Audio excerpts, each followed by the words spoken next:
नमस्कार. आज आपल्याबरोबर आहेत महाराष्ट्राचे मुख्यमंत्री, शिवसेनेचे पक्षप्रमुख माननीय उद्धव ठाकरे साहेब. आज संपूर्ण देश, महाराष्ट्र, संपूर्ण विश्व एका भयंकर संकटातून झुंज देत मार्ग काढण्याचा प्रयत्न करतो.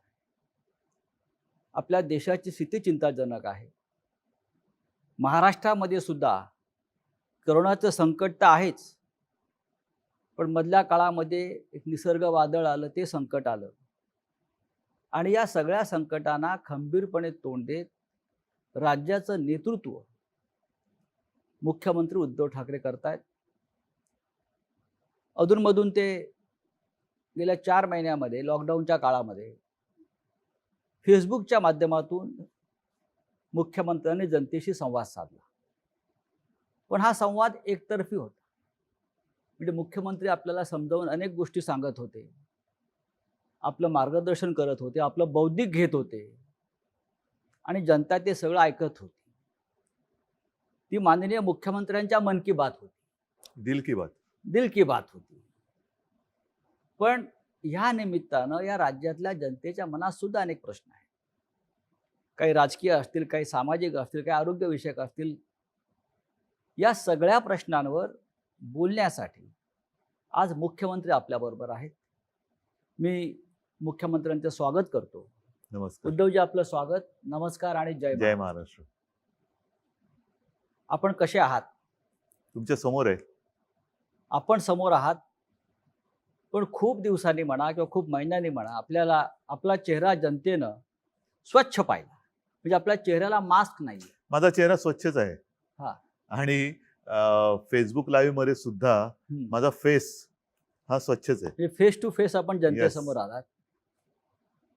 पण आपण आज खूप प्रसन्न दिसताय. सामनाची मुलाखत आहे ना ही? सामनाची मुलाखत. प्रसन्न दिसताय. आपल्या चेहऱ्यावरती कोणताही तणाव नाही, रिलीफ ज्याला आपण म्हणतो ते दिसतंय. फक्त थोडे डोक्यावरचे केस गेलेले दिसत आहेत मला. हा 6 महिन्यातला परिणाम आहे का? एक तर पहिली गोष्ट अशी की मगाशी आपण सांगितलं की फेसबुकच्या माध्यमातून मी जनतेशी संवाद साधला म्हणा किंवा त्यांचं बौद्धिक घेतलं म्हणा किंवा काही म्हणा. त्याला काही म्हटलं तरी मी जनतेशी नातं तुटू दिलं नाही. जनतेशी माझा संबंध दुरावू दिला नाही आणि त्यांच्यासोबत मी म्हणजे महाराष्ट्र सरकार हे खंबीरपणे खांद्याला खांदा लावून प्रत्येक संकटात प्रत्येक पावली तुमच्या सोबत आहे हे मी सांगण्याचा प्रयत्न केला. आणि मला नक्कीच एका गोष्टीचा आनंद आहे की जनता माझ्यावरती म्हणजे सरकारवरती विश्वास ठेवते आहे, सरकारचं ऐकते आहे, सहकार्य करते आहे. आणि त्याच्यामुळे तुम्ही जे आता म्हणालात की माझ्या चेहऱ्यावरती ताण तणाव नाही, जनता सोबत असल्यानंतर कोणत्याही ताण तणावाची चिंता करण्याचं कारण नाहीये. एकदा का जनता आहे, जनतेचा विश्वास आहे, तो विश्वास हा माझ्यासाठी खूप मोठं बळ देणार आहे. आणि तो विश्वास जोपर्यंत माझ्यासोबत आहे, हे बळ जोपर्यंत माझ्यासोबत आहे, तोपर्यंत मला ताण तणावाची पर्वा करण्याची आवश्यकता तेच म्हणतो की इतकं मोठं संकट असताना जगातले अनेक नेते तणावाखाली दिसत आहेत. रोज जनतेला एकच केस जे काय कमी झालेत असं वाटतं आपल्याला. एक तर बऱ्याच दिवसांतर कालच मी केस कापलेत. तोपर्यंत गेले 3-4 महिने स्वतःचे केस थोडेफार म्हणजे अनेकांनी हे राष्ट्रीय कार्य आपापल्या घरामध्ये अनेक वर्ष केलं. म्हणजे आत्मनिर्भरतेचा जो प्रधानमंत्र्यांचा संदेश आहे. नाही, मी असं नाही म्हणत, आत्मनिर्भर एवढंच. बरं, बरेच दिवस आपण जनतेच्या आरोग्याची काळजी घेत आहे. अजूनही म्हणजे आपल्याशी बोलताना सुद्धा माझ्या डोक्यामध्ये सगळे एक गोष्टी ज्या काही माहिती आतापर्यंत माझ्याकडे येते. मी अनेक मुख्यमंत्र्यांची या काळामध्ये देशभरातल्या संवाद ऐकले, भाषणं ऐकली, प्रधानमंत्र्यांचं सुद्धा ऐकलं. किंबहुना आपल्याशी आपलं ऐकताना मला सारखं असं वाटायचं की जी जागतिक आरोग्य संघटना आहे, त्या जागतिक आरोग्य संघटनेला सुद्धा राज्याचे मुख्यमंत्रीच मार्गदर्शन करतायत. इतकं आपलं डॉक्टरी ज्ञान, वैद्यकीय ज्ञान आपल्या बोलण्यातून आणि एकंदरीत वर्तनातून दिसत होतं. हे डॉक्टरी ज्ञान आपल्याकडे आलं कुठून? ह्याला असं काही नेमकं उत्तर नाही. पण एक गोष्ट सांगतो, लहानपणी एक त्या काळामध्ये, आताचं नाहीये, त्या काळामध्ये एक प्रश्न नेहमी लहान मुलांना विचारला जायचं, मोठा झाल्यावर तू कोण होणार? त्यावेळेला त्या मुलांची ती इच्छा तेव्हा ते व्यक्त करायचे. अर्थात प्रत्येक जण तसं काही झालाच असेल आणि झालाच नसेल असं नाहीये. परंतु वैद्यकीय शास्त्र हा माझ्यासाठी नेहमी कुतूहलाचा आणि अभ्यासाचा विषय राहिलेला आहे. अगदी कदाचित, म्हणजे नाही झालं ते बरं झालं, पण कदाचित एक शक्यता तेव्हा माझ्या मनात ही डोकत होती की डॉक्टर व्हावं. बरं, अरे वा. त्या दृष्टीने मी कधी असा काही प्रयत्न केला नाही, पण होमिओपॅथीचा मी तेव्हा अभ्यास करत होतो, जरूर करत होतो. आपल्या घराला परंपरा आहे. हो, आपले माझ्या आजोबा असतील, आपले काका असतील, किंबहुना शिवसेना शिवसेना प्रमुखांना प्रमुख. सुद्धा त्यातलं फार हो, चांगलं हो. ज्ञान होतं. आणि महासुरा. मासाहेब. तर तो एक आमच्याकडे बॉक्सच असायचा. त्याच्यामध्ये आता हे सगळं आर्सेनिकम अल्बम, हे ते ते ते सगळे एक बॉक्सच असायचा. कोणाला काय झालं तर घरच्या घरी ते उपचार केले जायचे. आणि तेव्हा होमिओपॅथीचे डॉक्टर्स आमच्याकडे यायचे. ॲलोपॅथी हा विषय खूप दूर होता. तो काळ एकूण वेगळा होता. आत्तासारखे सगळे उपद्व्यापी व्हायरस वगैरे बरं. त्या जमान्यामध्ये असे फार त्रासदायक नव्हते. आणि एक चांगलं छान असं आयुष्य होतं. त्या काळामध्ये मी होमिओपॅथीचाही अभ्यास करत होतो. कळत नकळत ती जी काही आवड आहे ती आज सुद्धा थोडीफार जिवंत आहे. आणि अनेकदा, म्हणजे काही वर्षांपूर्वी तुमच्या लक्षात असेल, आपल्याकडे बीडला प्लेग आला होता. हो. त्याही वेळेला मी शिवसेनेचं पथक पाठवलं होतं डॉक्टर दीपक सावंत यांच्या नेतृत्वाखाली. ते तिकडे गेलं. मग औषधं कोणती लागतील, काय लागतील, ती औषधं कुठून आणायची, मुंबईमध्ये पूर आला तेव्हा कोणती औषधं लागतील, हे एक थोडंसं मी एक तळमळीने करत असतो. आणि आत्ता सुद्धा हा एक विचित्र योगायोग आहे. ध्यानीमनी नसताना मुख्यमंत्री पदाची जबाबदारी माझ्या खांद्यावरती आली. आणि ती सुद्धा अशा वेळी आली की जागतिक एक आरोग्यविषयक आणीबाणी जणू काही त्यातनं आपण हो. जातो असा हा काळ आहे. आणि त्यावेळेला ही जबाबदारी माझ्या खांद्यावर आली म्हटल्यानंतर मग त्याच्या खोलात जाणं हे फार महत्वाचं आहे. पण तुम्ही कारण खूपच खोलात गेला. हो, कारण त्याच्याशिवाय तुम्ही निर्णय घेऊ शकत नाही. नेमकं एखाद्याचं मूळ तुम्हाला कळल्याशिवाय तुम्ही निर्णयापर्यंत जाऊ शकत नाही. आज ह्या विषयावरती तज्ज्ञ असा कोणीच नाहीये. जो तो अनुभवातून शहाणपण जे येतं, तो अनुभव आपल्याला शिकवतोय आणि त्यातून आपण शहाणे व्हायचं की नाही हा ज्याचा त्याचा प्रश्न आहे. पण शहाणं होण्याचा आपण तरी प्रयत्न करतो. तुम्ही, म्हणजे असं मला वाटतंय की तुम्ही जनतेला मार्गदर्शन करता करता या सगळ्या विषयावर, राज्याचे जी आपली प्रजा आहे, आपण त्याचे पालक आहात. करोनाबरोबर जगायला तुम्हीच शिकलेला आहात. सगळ्यांना शिकायला पाहिजे. हा. कारण त्या फेसबुकच्या माध्यमातून, आणि असं काही नाही की अजून मी ते थांबवलेलं आहे. बरं. येत्या काही दिवसात मी परत करेन.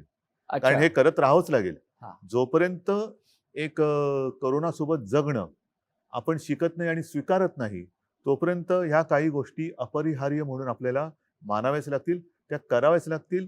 उगाचच फिरणं, उगाचच गर्दी करणं, ह्या काही अनावश्यक गोष्टी ह्या टाळाव्या लागतील.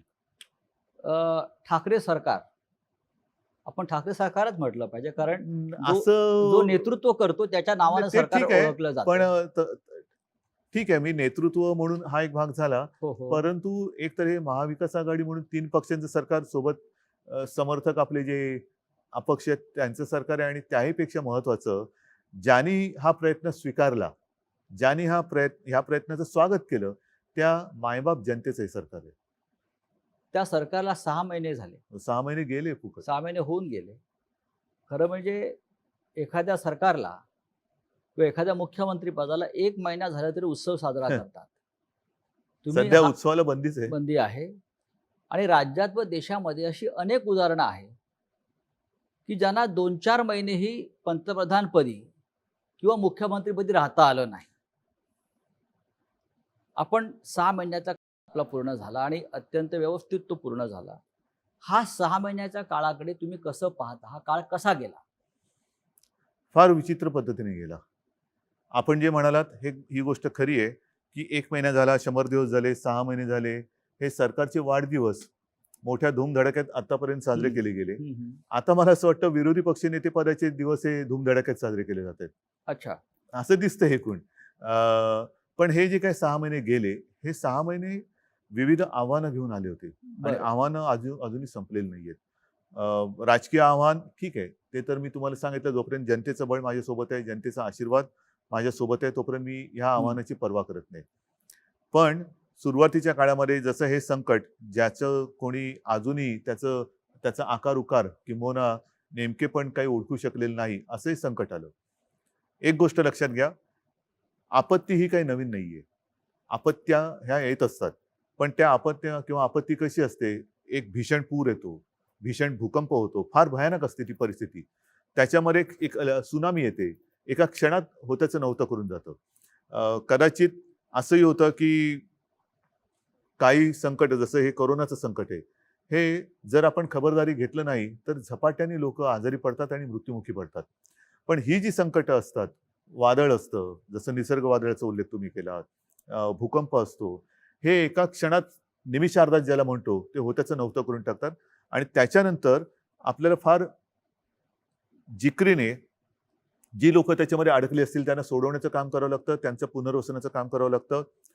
परंतु त्यावेळेला कसं असतं की एकदा ते होऊन गेल्यानंतर आपण तिकडे आपल्याला कळते की कुठे कुठे काय काय बिघडलेलं आहे किंवा काय. जसं आता निसर्ग चक्रीवादळ, सुदैवाने त्याच्यामध्ये आपल्याला सुरुवातीपासून जरा काळजी घेतली म्हणून प्राणहानी ही कमीत कमी आपण ठेवू शकलो. तेवढी सुद्धा होता कामा नव्हती, पण ती कमीत कमी आपण ठेवू शकलो, मर्यादित ठेवू शकलो. आता तिकडे विजेचे खांब उन्मळून पडले, झाडं वृक्ष बागा त्याचं नुकसान झालं, घरांचं नुकसान झालं, शेतीचं नुकसान झालं. ह्याची नुकसान भरपाई आता आपण करत चाललेलो आहोत. नुकसान नाही पण भरपाईमध्ये एकच सेकंद, हे जे संकट आहे करोना, हे अजूनही संपत नाहीये. म्हणजे मी फेसबुक लाईव्ह मध्ये एकदा म्हटलं होतं, सरणार कधी रण. हे रण कधी सरणार हेच कळत नाही अजूनही. कारण तुम्ही याला रण मानताय. रणच आहे, रणकंदन आहे मोठं जागतिक.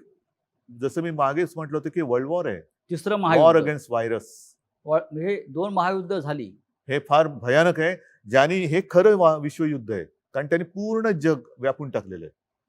आज सुद्धा अनेक देशांमध्ये ज्यांनी लॉकडाऊन उठवला घाई गर्दीने किंवा सगळं काही संपलं असं समजून लॉकडाऊन उठवला, ते परत लॉकडाऊन करतायत. काही ठिकाणी तर त्यांनी ऑस्ट्रेलियामध्ये वगैरे तुम्ही ऐकलं की एका विभागामध्ये त्यांनी सैन्याला पाचारण केलं. महाराष्ट्रामध्ये अशी वेळ आली होती का की तुम्हाला वाटलं की सैन्याला पाचारण करावं? महाराष्ट्रात सैन्य बोलवण्याची कधीच वेळ आलेली नव्हती. मध्ये ज्या काही बातम्या आल्या होत्या त्यावेळेला मी असं म्हटलं होतं, जी आपण मुंबईमध्ये फील्ड हॉस्पिटल्स केलेत, फील्ड हॉस्पिटल. कारण संकट म्हणजे ही साथ म्हटल्यानंतर साथ असते, एका झपाट्यामध्ये ती किती जणांना कवेत घेईल हे आपण सांगू शकत नाही. त्यावेळेला तुम्ही बघाल मुंबईमध्ये बेड्सची कमतरता होती, ॲम्ब्युलन्सेस नव्हत्या, औषधोपचार नव्हते, व्हेंटिलेटर्स, ऑक्सिजन जे कॉन्सन्ट्रेटर म्हणतो ते.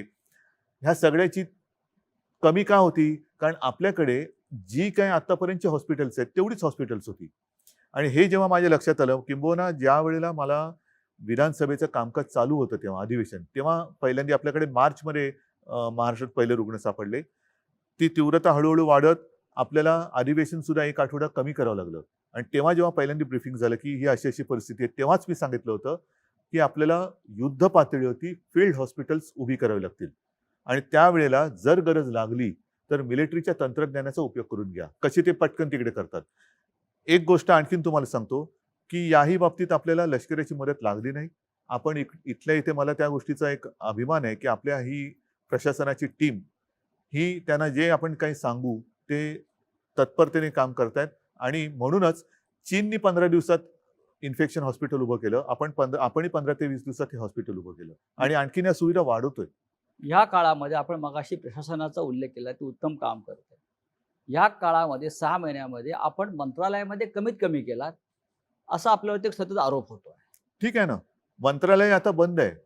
मंत्रालयामध्ये कमीत कमी जाणं, एकूणच मी आता त्या विषयावरती बोलतो की आता तंत्रज्ञान एवढं प्रगत झालेलं आहे, त्या तंत्रज्ञानाचा जर का तुम्ही उपयोग करू शकणार नसाल तर तुमच्यासारखे दुर्भागी तुम्हीच.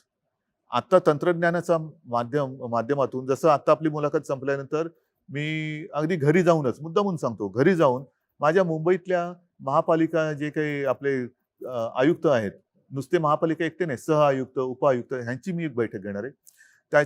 हे रोजचं चाललंय. काल तर मी मराठवाड्यातल्या सर्व आमदारांची एक विदर्भाच्या काल माझ्या शिवसेनेच्या जिल्हा प्रमुखांची एक बैठक झाली, व्हिडिओ कॉन्फरन्स. परवा तिन्ही पक्षाच्या विदर्भाच्या आमदारांची एक व्हिडिओ कॉन्फरन्स झाली. म्हणजे मी घरात बसून सगळीकडे जाऊ शकतोय. एका वेळेला मी पूर्ण राज्य कव्हर करतोय आणि निर्णय घेतोय. करोनाशी लढण्यासाठी सरकारने योजना तर भरपूर केल्या. एक गोष्ट आणखी लक्षात हा. घ्या, फिरणं आवश्यक आहे मी नाही म्हणत नाहीये, पण जेव्हा तुम्ही फिरता तेव्हा एकाच ठिकाणी जाता. हो. पण ज्या वेळेला तुम्ही व्हिडिओ कॉन्फरन्सचा उपयोग करता तेव्हा तुम्ही सर्व ठिकाणी जाता. प्रवासाचा वेळ वाचतो. प्रवासाचा वेळ वाचतो. त्यानंतर यंत्रणा जी मग आता मी म्हणतो लावली विमानाने जाते. कशाला जाता? बैलगाडीतून का नाही जात? हम्म. बैलगाडीतून जा, पायी चालत जा. तंत्रज्ञानाचा उपयोग जर करणार नसाल तर मग त्या तंत्रज्ञानाचा शोध लावता ह्या कशाला? तंत्रज्ञानामध्ये तुम्ही अधिकाऱ्यांशी संवाद साधू शकता, पण जनतेशी संवाद कमी होतो असा साधारण एक आक्षेप आहे. आता सध्या तर आपली परिस्थिती लॉकडाऊनचीच आहे. होय. सभा समारंभाने तर बंदीच आहे. हो. जनतेला त्याच्यासाठी बोलवणं म्हणजे आपला नियम आपणच तोडणे. बरोबर आहे. आपला नियम आणि परत हम्म. आपण आता जसं आपण सुरक्षित अंतरावरती बसलेलो आहेत. मी मुख्यमंत्री आहे, माझ्या आजूबाजूला कोणी येणार नाही, पण माझ्या समोर माझी जनता बसली, तिचं काय? तिचं काय? ती जर का दाटीवाटीने बसली तर मी संवाद साधला, पण त्याच्यानंतर माझे जनता जे आहेत ते आजारी पडले तर त्या संवादाचा उपयोग पण काय? तुम्ही नियमाचं पालन करताय. नियमाचं पालन जर मी नाही केलं तर जनता का करेल? नियमाचं पालन जर मी नाही केलं मग ते सांगतील ना, लोका सांगे ब्रह्मज्ञान स्वतः कोरडे पाषाण. हे जे करोनाचे युद्ध आपण म्हणताय हे विश्वयुद्ध आहे. प्रधानमंत्री जे आपले मोदी जे आहेत त्यांनी सुरुवातीला सांगितलं होतं की हे महाभारताचं युद्ध आहे. महाभारताचं युद्ध हे 14 दिवस चाललं आणि करोनाचं युद्ध आपण 21 दिवसात संपवू. नाही, पण कठीण हे होतं. युद्ध 21 दिवसात संपलं नाही, किंबहुना ते वाढत चाललेलं आहे. जोपर्यंत आपण करोनासोबत नीट जगणं स्वीकारत नाही, आता स्वीकारतात लोक. त्याच्यामध्ये महत्वाचा मुद्दा जसं तोंडावर मास्क, आता आपण अंतर ठेवून बसलो नाही तर मी लोक परत याच्यावरती टीका करतील की नियमाचं पालन करताय हो. तुम्ही म्हणताय, पण आता तुमच्या तोंडावरती मास्क नाही. आपल्या आजूबाजूला कोणी नाहीये, हे मुद्दा म्हणून मी उल्लेख करतोय. आपल्यात सुद्धा अंतर आहे 6 फुटाचं. आणि मोठी मोकळी ही आहे. जागा आहे, अन्यथा आपण बंद खोलीमध्ये हो. नेहमी मुलाखत घेतो. तर म्हणून मी सांगतो की जोपर्यंत तुम्ही सार्वजनिक ठिकाणी गर्दी करत नाहीत, तोंडावरती मास्क लावून फिरताय, त्याच्यानंतर तोंडाला हात लावत नाही, हात सतत धुताय, हे जे आहे हे एकमेकाला हे करोनासोबत जगणं. बरं. म्हणजे जर माझ्या बाजूला कोणी असेल आणि तो अनादराने माझी पण चूक होणार, पण तेव्हा तुम्ही मला सांगायला पाहिजे की जरा प्लीज असं करू नका. हम्म. हे जे आहे ना, हे मी म्हणतो करोनासोबत जगणं.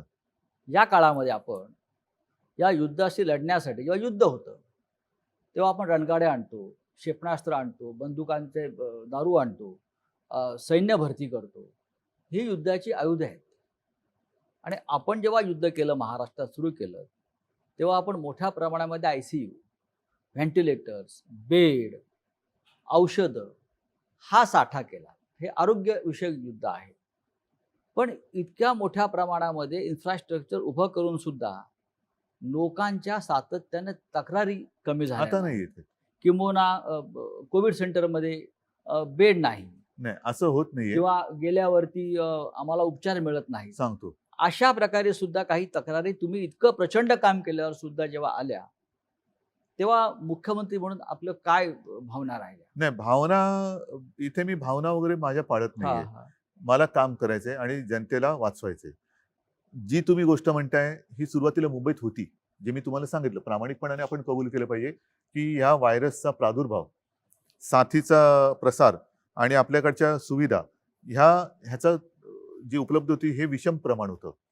आता मुंबईत आपण अजूनही वाढवतो आहोत, परंतु आता हा व्हायरस ग्रामीण भागात पसरायला लागलेला आहे, इतर शहरात पसरतोय. त्या शहरांमध्ये आणि त्या ग्रामीण भागामध्ये जिथे या सुविधा अजूनही उपलब्ध आपण करू शकलेल्या नाहीत किंवा ज्या सुविधा आता बनतायत, तोपर्यंत तिथे ही तक्रार थोडीफार राहणार. आणि त्याच्यासाठी सर्व जिल्हाधिकाऱ्यांना माझ्या सूचना आहेत की जिथे जिथे तुम्हाला आवश्यकता असेल तिथे तिथे तात्काळ या सुविधा निर्माण करा. पण मुंबईत ज्या वेळेला आपण या सुविधा केल्या तेव्हा पावसाळा नव्हता, म्हणून आपण मोकळ्या मैदानात त्या सुविधा बिना कोणत्या अडचणीच्या आपण तयार करू शकलो. BKC मध्ये सगळ्यात मोठे इस्पितळ आपण उभं हो. केलं. गोरेगावचं नेस्को गोरेगावचं. त्याच्याहून मोठं आहे. त्याच्यानंतर वरळीला डोम आहे, आता रेसकोर्सला करतोय, मुलुंड चेक नाका आहे, दहिसर आहे. या सगळीकडे आपण का करू शकलो? कारण तिकडे आपण त्या काळाचा फायदा घेतला. कारण मुंबईमध्ये आपल्या आधी सुरुवात झाली होती या साथीची. आता काय होते, आता गावामध्ये किंवा इतर शहरांमध्ये पाऊस आता लागलेला आहे, त्याच्यामुळे अशी मैदानं तुम्हाला मिळणार नाहीत.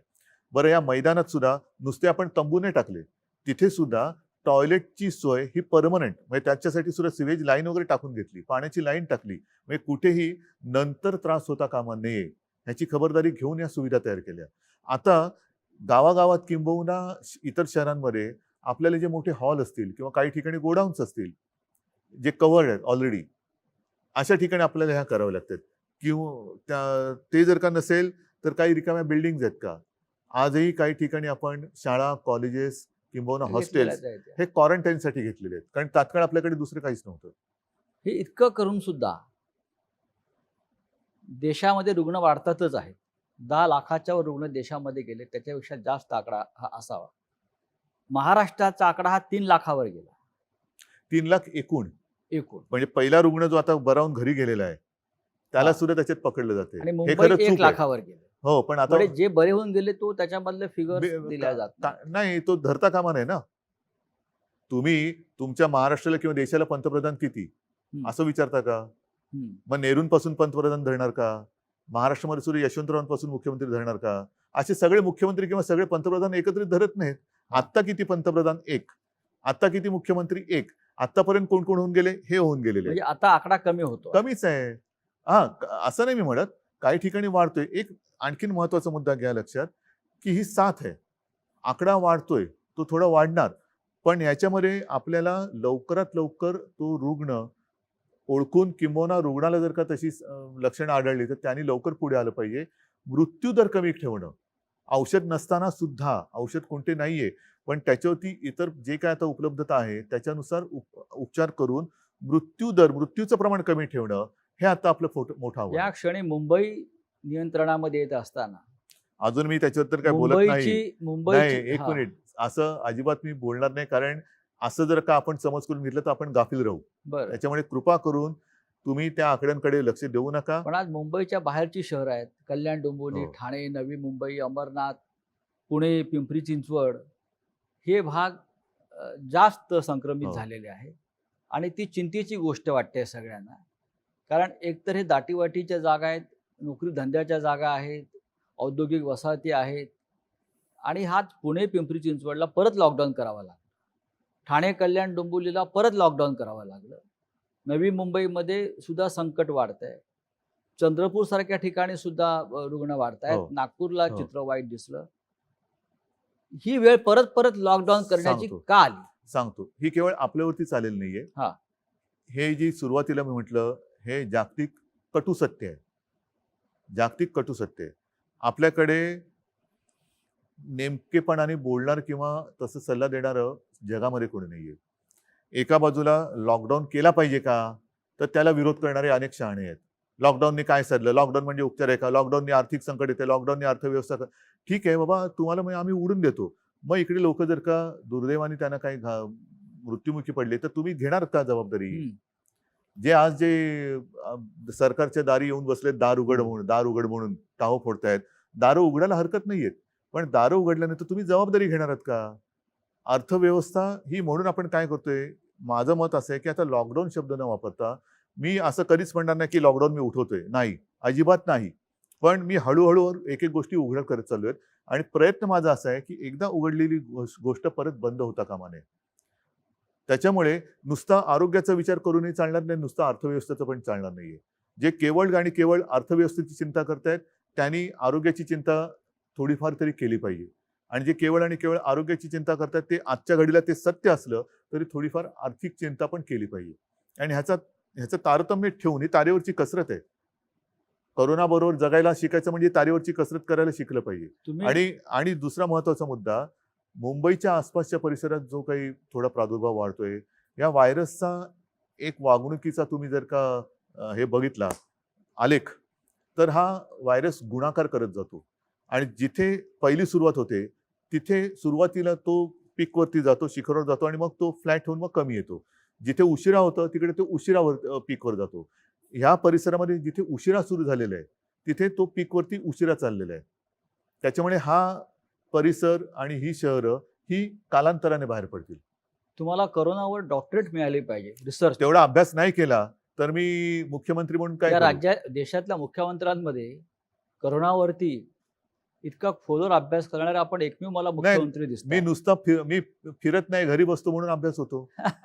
पण अभ्यास न करता फिरणं आणि न फिरता अभ्यास करणं, तुम्हाला काय पाहिजे तुम्ही ठरवा. विरोधी पक्षनेते फार फिरायला लागले मी नाही बोलत काही. आणि आपले विरोधी पक्षनेते देवेंद्र फडणवीस हे काल दिल्लीत होते 2 दिवसापूर्वी तिथली करोनाची परिस्थिती बघत होती आणि परिस्थिती. त्यांचं असं म्हणणं आहे पण दिल्लीत तिथल्या जाऊन. परिस्थितीबद्दल काय बोलले नाहीत ते. अच्छा, नाही म्हणजे मी काय तिथे जाऊन दिल्लीत जाऊन विरोधी पक्षनेते महाराष्ट्राच्या भयावह परिस्थितीविषयी बोललेले आहेत. ह्याचं कारण का, की त्यांनी त्यांचा जो फंड आहे तो महाराष्ट्राचा फंड दिल्लीत दिला म्हणून सगळ्या गोष्टी ती दिल्लीत जाऊन करतात. हे तुमचं म्हणणं जरी मी खरं मानलं किंवा राज्य खरं मानत असेल त्याच्यावरती खूप टीका सुद्धा झाली, पण राज्यातल्या परिस्थितीचे भयावह परिस्थितीचे अपडेट्स त्यांनी प्रधानमंत्र्यांना भेटून देणं कितपत योग्य आहे? खरं म्हणजे ही चर्चा मुख्यमंत्र्यांनी करायला हवी. मी अशा कोण काय म्हणते याच्याकडे लक्ष देत नाही. मी पुन्हा पुन्हा सांगतोय, मी माझ्या कामाशी प्रामाणिक आहे. माझ्यावरती माझ्या जनतेचा विश्वास आहे. तोपर्यंत हे तर ठीक आहे, हे बोलतील आणि कदाचित त्यांची पोटदुखी अशी असेल की कुठेही न जाता, कुठेही न फिरता ज्या एका संस्थेने, ती संस्था कोणती मी अजून बघितलेली नाहीये, देशातल्या सर्वोत्तम मुख्यमंत्र्यांमध्ये महाराष्ट्राच्या मुख्यमंत्र्यांची होय. निवड केली. ही सुद्धा पोटदुखी असू शकेल. कारण करोनाची लक्षणं वेगवेगळी आहेत. अच्छा, पोटदुखी एक लक्षण आहे. नाही वेगवेगळी आहेत. आता तर कारण म्हणतात सर्दी तुमच्या खोकला ताप हे आहे. सर्दी, खोकला, ताप, चव जाणे, म्हणजे चव वास गेलेली आहे. जाणे, अंगावरती रॅश येणे, काही जणांची बोटं काळी निळी पडतात. त्याच्यामध्ये आता नवीन लक्षण ही पोटदुखी आहे. पोटदुखी तर असूच शकते. अच्छा, मग हे पोटदुखीतून आलेलं. म्हणजे नाही, आता थोडंसं मी गांभीर्याने सांगतोय बरं. की म्हणजे खरंच सांगतोय, ही मस्करी नाहीये. आपल्यामध्ये एखादा अनपेक्षित काहीतरी बदल झालाय किंवा अनपेक्षित आपल्याला आपल्याबद्दल काही लक्षात आले तर तेही कोरोनाचं लक्षण असू शकतं, असा एक अभ्यास आहे. अरे वा. त्याच्यामुळे असं जर का कोणाला काही लक्षण विचित्र, कारण वास जाणं, चव जाणं, आपण सगळीकडे होर्डिंग्ज लावलेत की शिंकताना, खोकताना तोंडावरती रुमाल ठेवा, इकडे इकडे थुंकू नका. प्रत्यक्षात सर्दी खोकल्याची साथ तशी मोठ्या प्रमाणात नाही आली. ताप येणं आहे, काही जणांची चव जाते, वास जातो, किंबहुना बोटं हिरवी निळी किंवा काळी निळी पडतात. तर असं वेगळं काहीतरी म्हणजे लक्षात सरकार आलं. राज्यामध्ये सत्ता परिवर्तन झाल्यापासून अनेकांचं आयुष्य बेचव झालेलं आहे. असू शकतं, त्याचा परिणाम असेल असं आपलं असू शकेल. मानलं पाहिजे. पण विरोधी पक्षाच्या नेत्यांनी, विरोधी पक्ष ही संसदीय लोकशाहीतली एक महत्वाची संस्था आहे फार जबाबदार संस्था आहे. आणि या महाराष्ट्रामध्ये मी असं म्हणेन की लोकशाहीच्या सुदैवानं विरोधी पक्ष फार मजबूत स्थितीमध्ये असताना त्या विरोधी पक्ष नेत्याने राज्याच्या प्रश्नावर मुख्यमंत्र्यांशी चर्चा केली पाहिजे असे संकेत आहेत. ते संकेत पाळले जात नाहीत असं आपल्याला वाटत नाही का? मी 1-1.5 महिन्यापूर्वी साधारणतः सर्व पक्षांच्या नेत्यांची एक बैठक घेतली होती. बरं. येत्या काही दिवसात ती मी परत घेणार आहे. परंतु त्यावेळेला मी त्यांना मोकळेपणाने सांगितलं होतं की आपणही मोकळेपणाने आपली जी काही निरीक्षणं असतील, काही सुधारणा असेल, राजकारण तर ते आपल्या 5वीलाच पुजलेले आहे. सर्वदा राजकारण एके राजकारण. पण हा जनतेच्या जीवाशी खेळ होतोय. जर एखादी गोष्ट आपण म्हणता, मी मान्य करेन की कुठेही अजूनही कोविड सेंटरमध्ये थोडीशी दुरावस्था असेल, असू शकेल. मी असं नाही म्हणणार की असं नाहीच आहे, पण असेल तर ती मी सुधारवली पाहिजे. कारण शेवटी ती सुविधा मी जनतेसाठी केलेली आहे आणि त्याच्यात जर का कुठे काही उणीव असेल तर ती दूर केली गेलीच पाहिजे. आता सुद्धा आपल्याकडे काही काही औषधं गेल्या काही महिन्यामध्ये एक त्याच्यावरती शोध लागतोय आणि ती वापरली जात आहेत. आणि मी मुद्दामून सांगतो, WHO असेल किंवा आणखीन काही असेल, आपल्याला दूरचित्रवाणी किंवा वृत्तपत्रातनं कळतं की ब्रेक थ्रू, त्याच्यामध्ये एक ते स्टिरॉइडचं नाव आलं, डेक्सोना, ज्याला आपल्याकडे डेक्सोना म्हणून म्हणतो. मी टास्क फोर्सला विचारलं, ते म्हणाले साहेब हे औषध आपण स्टिरॉइड आपण गेले 2 महिने ऑलरेडी वापरतो. बरं. आता ते सुद्धा कधी द्यायचं, किती द्यायचं, हे प्रमाण हे डॉक्टरांनी ठरवायचं असतं. आणि म्हणून प्रत्येक रुग्णाला हे औषध मिळालंच पाहिजे हा आग्रह आपण नाही धरता कामा, ते डॉक्टरवरती सोपवलं पाहिजे. म्हणजे सध्याच्या काळामध्ये महाराष्ट्र असेल, देश असेल किंवा विश्व असेल, जो उल्लेख केला जातो की पांढऱ्या कपड्यातले देवदूत डॉक्टर्स किंवा नर्सेस, वॉर्ड बॉयज हे खऱ्या अर्थाने या देशात आणि विश्वामध्ये काम करत आहेत आणि ते सुद्धा त्यांचं सुद्धा मोठ्या प्रमाणामध्ये बलिदान. देवावरती आणि देवदूतावरती विश्वास नसेल तर दोघेही काम नाही करू शकणार. होय. कर्नाटकचं जे बाजूला राज्य आहे तिकडल्या मंत्र्यांनी सांगितलं आहे, तिकडे जी काय परिस्थिती गंभीर झालेली आहे करोनाची, की आता आम्ही सगळं देवावर सोडून मोकळं होतोय. हे कितपत योग्य आहे? हे मी तुम्हाला म्हटलं ना, आता हा सुद्धा माझ्या फेसबुक लाईव्ह मधला मुद्दा होता. हो, सगळी प्रार्थना स्थळ बंद आहेत, बंद आहेत. मंदिरं बंद आहेत, सगळे बंद आहेत. मग देव आहे कुठे? देव कुठे गेला? तर तो देव आपल्यात आहे. हो. आपण एकमेकाला सावरणं, आपल्या डॉक्टरांच्या रूपातनं तो आपल्याला मदत करतोय. त्याच्यानंतर जसं मी म्हटलं की एक जनजागृती, एकमेकाला सावरणं, हा सुद्धा फार त्याचंच एक हे आहे. असं पूर्वी आम्ही शाळेमध्ये असताना पिक्चर बघायचो. त्याच्यामध्ये देवा दिखायचं, त्या हातात अशी किरणं निघतात आणि तो चमत्कार होतो. कोणतरी मृत्युमुखी पडलेला पुन्हा जिवंत होतो, आजारी पडलेला पुन्हा बरा होतो. तर ते शेवटी देवाचा आशीर्वाद म्हणजे ते औषधाच्या रूपाने त्याला मिळणं, वेळेवरती रुग्णसेवा मिळणं, या सगळ्या गोष्टी ही तीच गोष्ट आहे. मला असं रुग्णसेवा. वाटतं शरद पवार काल ह्या विषयावरच बोललेले आहेत का? काय? शरद पवार असं बोलले आहेत, की अयोध्येतलं जे राम मंदिर उभं राहत आहे, त्याच्यापेक्षा करोनाची चिंता जास्त आहे. मंदिराच्या माध्यमातून करोना बरा होणार नाही. करोनासाठी आपल्याला अशा प्रकारे आपण म्हणताय बरोबर डॉक्टर आहे ना. डॉक्टर्स पाहिजेत. आज डॉक्टरांची आणखीन एक गोष्ट काय आहे, की आपण ज्या सुविधा निर्माण करतो आहोत, हो, त्या सुविधा काही रुग्ण बऱ्या नाही करणार आहेत. हा, त्या सुविधांच्या बरोबरीने डॉक्टर्स पाहिजेत.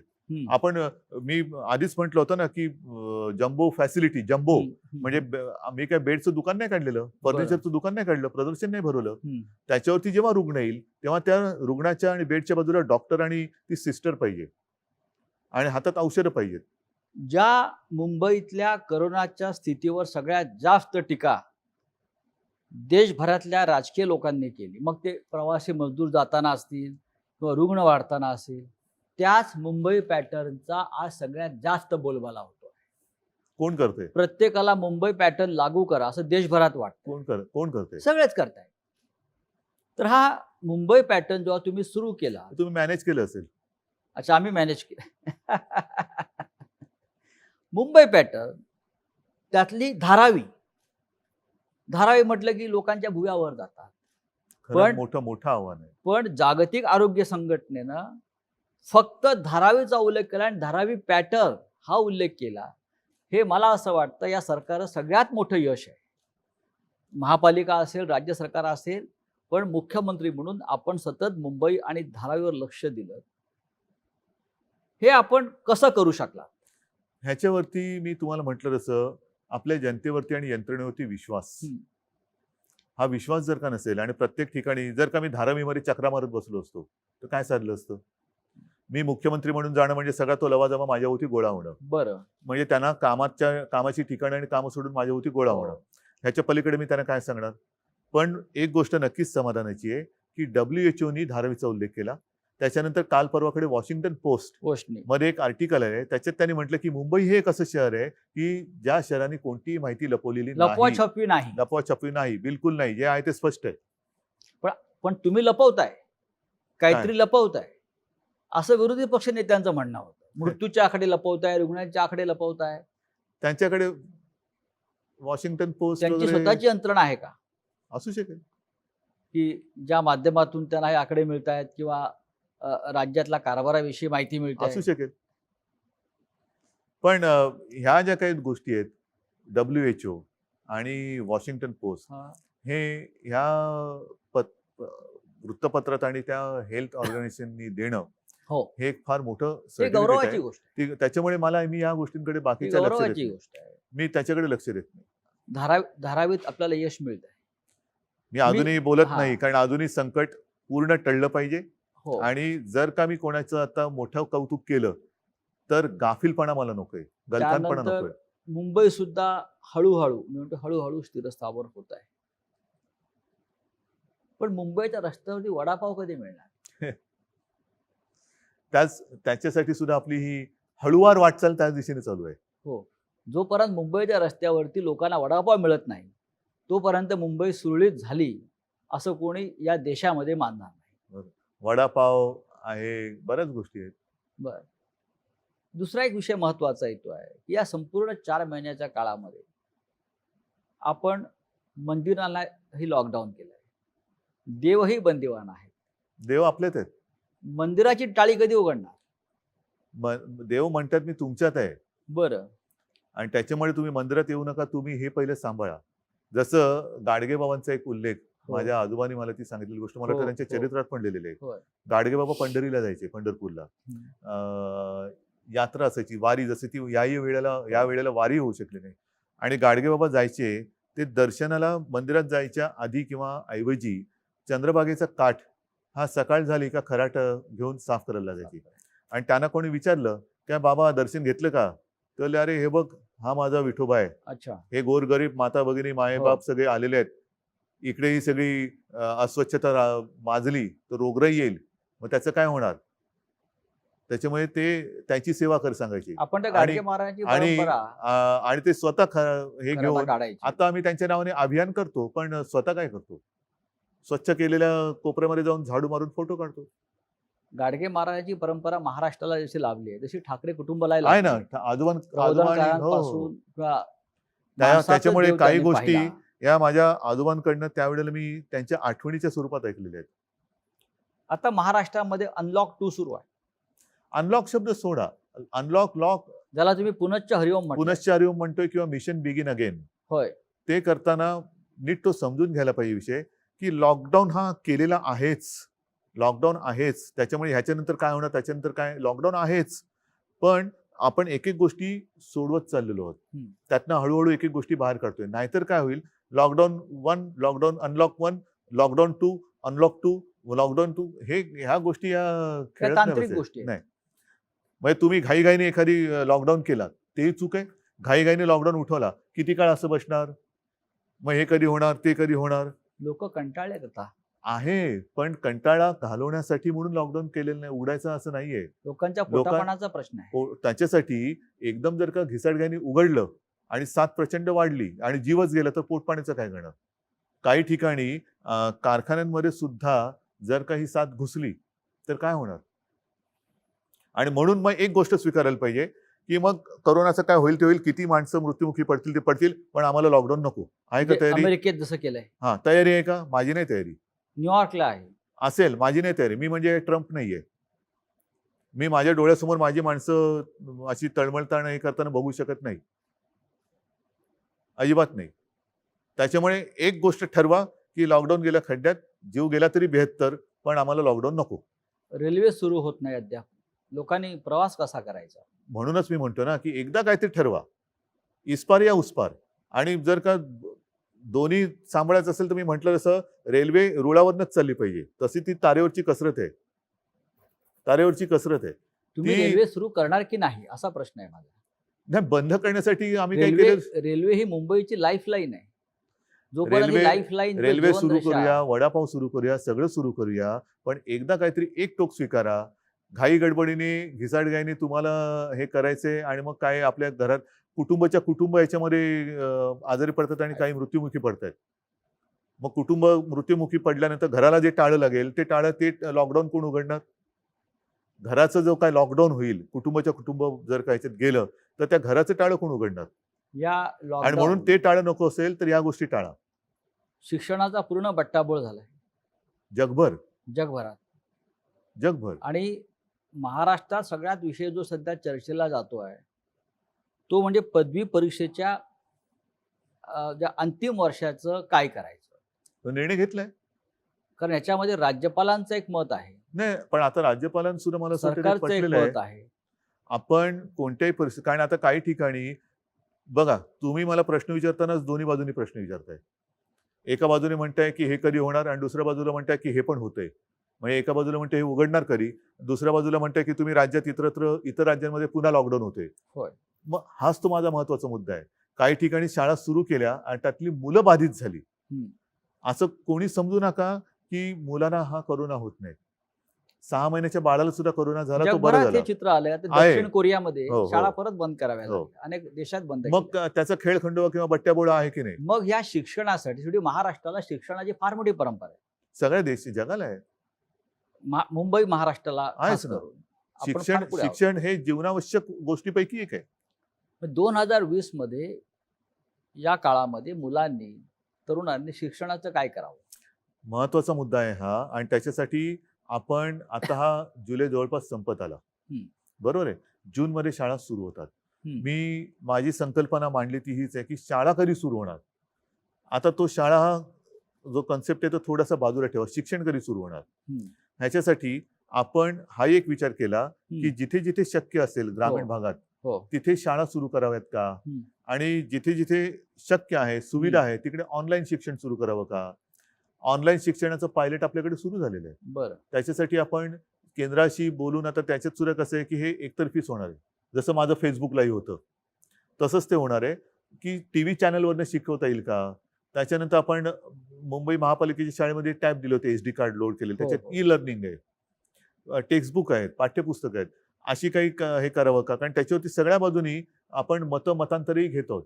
पण जसं आता तुम्ही म्हणताय की लॉकडाऊन करावा, काही म्हणतात करावा, काही म्हणतात करू नये, तसं प्रत्येक बाबतीत आपल्याला 2 मत, 3 मत, 4 मत हा जो काही एक घोळ होतोय मतांतराचा, त्याच्यामुळे आपला प्रॉब्लेम होतोय. कारण सरकार म्हणून आम्ही करणार. शेवटी जर का एखादी गोष्ट मला पटली तर मी टीकेची पर्वा कधीच करत नाही. मुख्यमंत्री नव्हतो तेव्हाही केली नाही आणि आताही करणार नाही. जी गोष्ट मला पटले आणि मला असं वाटतं की याच्यात जनतेचं हित आहे तिकडे मी टीकेची पर्वा करत नाही.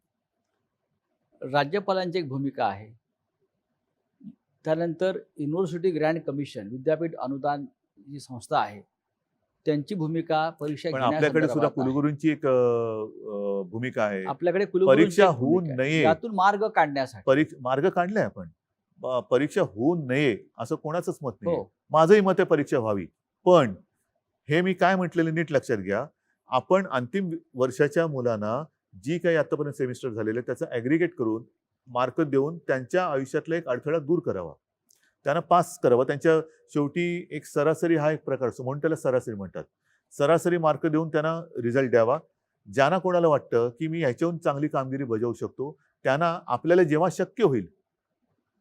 आता हे आपण मे महिन्यात बोलत होतो, जून महिना गेला, जुलै गेला, केव्हा शक्य होईल. आता तरी आपल्या समोर तसं काही दिसत नाही, कारण आता ग्रामीण भागात सुद्धा तो पसरतोय कोरोना. जेव्हा शक्य होईल तेव्हा आपण परीक्षा जाहीर करू, परीक्षा घेऊ. ज्यांना असं वाटते की आम्ही परीक्षेला बसू शकतो आणि आम्हाला बसायचंय, परीक्षेला बसा. आणि तेव्हा मात्र तुम्हाला एकच काहीतरी ऍक्सेप्ट करावं लागेल, एक तर ऍग्रिगेट केलेल्या मार्क्सचा एक रिझल्ट घ्या किंवा परीक्षेचा. नोटबंदी हे मोठं संकट होतं. त्यात हजारो लाखो लोक बेरोजगार झाले आणि त्याचे परिणाम देश आजही भोगतोय. विशेषतः याचा सगळ्यात जास्त फटका औद्योगिक राज्य असल्यामुळे महाराष्ट्राला बसला, मुंबईला त्याच्यावरती बसला. जास्त कोण बोलत नाहीये. आता पुन्हा करोनाचाच फटका औद्योगिक दृष्ट्या म्हणाल तर आपल्याच राज्याला बसतोय. आपल्या राज्यामध्ये पण एक संकट हे शेवटी संकटात सुद्धा प्रकार आहेत, मानवी आणि अमानवी. मानवी असो किंवा अमानवी असो, ते कोणालाच मानवत नाहीत. त्याच्यामुळे संकट हे संकट असतं. आताचं संकट हे अमानवी आहे आणि हे आपल्या हातात नाहीये. हे संकट, हा व्हायरस जो आला तोच मुळातून बाहेरून आलेला आहे. यातून मार्ग कसा काढणार. हजारो लाखो लोक जे मार्ग बेरोजगार या ह्याच्यातून मुंबई महाराष्ट्रात. मला असं वाटतं ह्याच्यातून मार्ग काढण्यासाठी पूर्ण जग धडपडतं आहे.